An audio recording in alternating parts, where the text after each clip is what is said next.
you, Mr. Speaker. Representative Thompson, there's some parts of this that I want to make sure they're more widely understood by that vast majority of us who never taught high school math.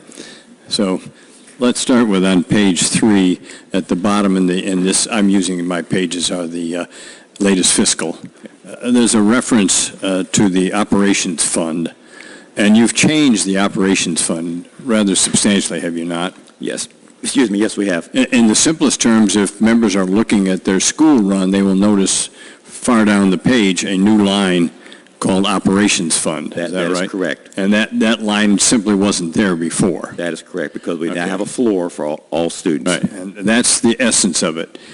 If I understand it, please correct me, if the property tax revenue for operations generated locally is inadequate, that is below, I think, $1,500, the state will fill that void. Yes, $1,400 the first year, $1,500 the second. That's correct. And those are, in fact, when the state's putting the money in, that is not a property tax source. That's coming from state revenue. That's correct. All right. I'll talk later about whether it's a coincidence, but that is the same number that we give to charter schools. Yes, we want to treat all students the same. Yeah, I agree.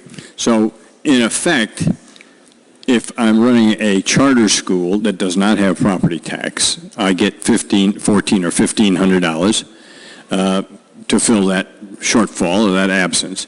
But by the same token, if I'm running a conventional public school, and for the lack of assessed value in my community and the fact that I've got a lot of students, if I can't get $1,400 or $1,500 from the property tax system, the state will cover that. Correct. That is a pretty dramatic change.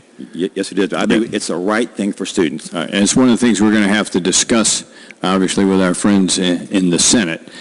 So I just wanted to get it out on the table. There are other substantial changes relating to property tax that show up in my version of the, not my version, the latest fiscal note.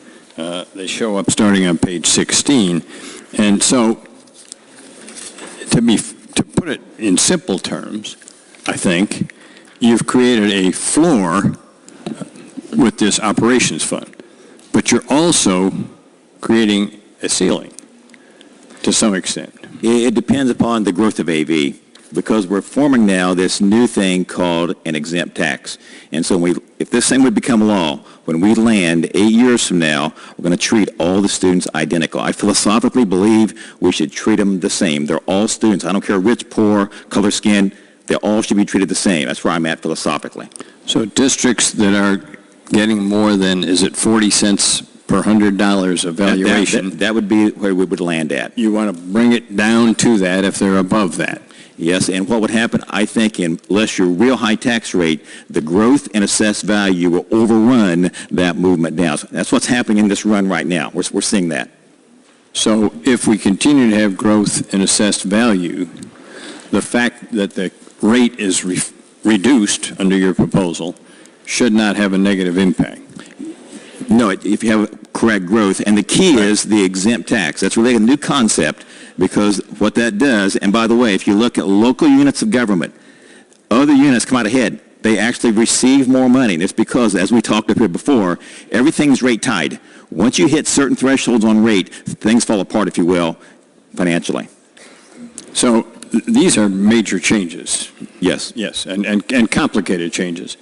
And you won't object if people like me continue studying them and critiquing and analyzing. By no means. Right. Anytime you're welcome. We'll talk more later on, of course. There's one other component here that I think is of great interest, which is, I want to use the right word.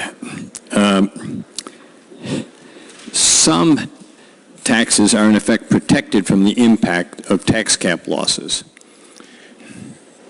We have an exempt tax.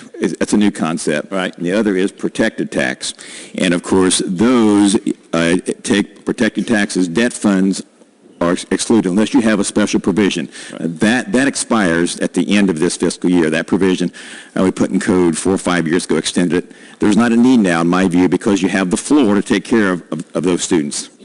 Okay, so the debt funds are not in danger. But there is a provision in here that's very complicated, where the schools, in a sense, get a preference that they don't suffer certain losses that have to be suffered by the non-schools, so the cities, the counties, the police, the fire. And Yes. what is that provision? Yes, that's the exempt tax, and Okay. it's 5 cents a year.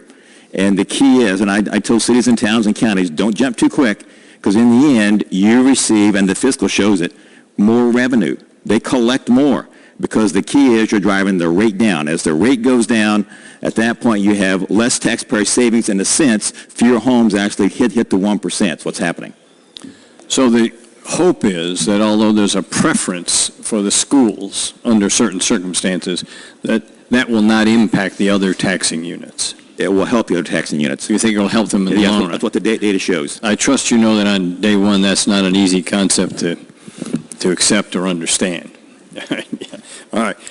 Thank you. I wanted to do one other thing that relates to you, ask you one other thing, which is, I guess it's not an ask really, it's a compliment. I think the approach that you and the speaker are taking to this change at IU Indianapolis, the new name, is very important. And I think, I hope you'll keep working with that as we go over to the Senate. And I will thank you do. on that. Thank you. Mr. Speaker, permission to speak. You're recognized, Representative Delaney.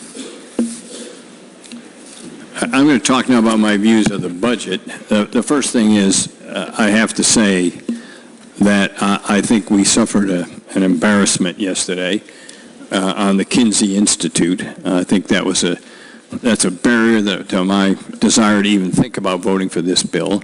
We defunded, that's the word, we defunded an institute that's designed to deal with sexual health. I know that's a nasty topic, but that's a very important topic. So we defunded it, and the reason given was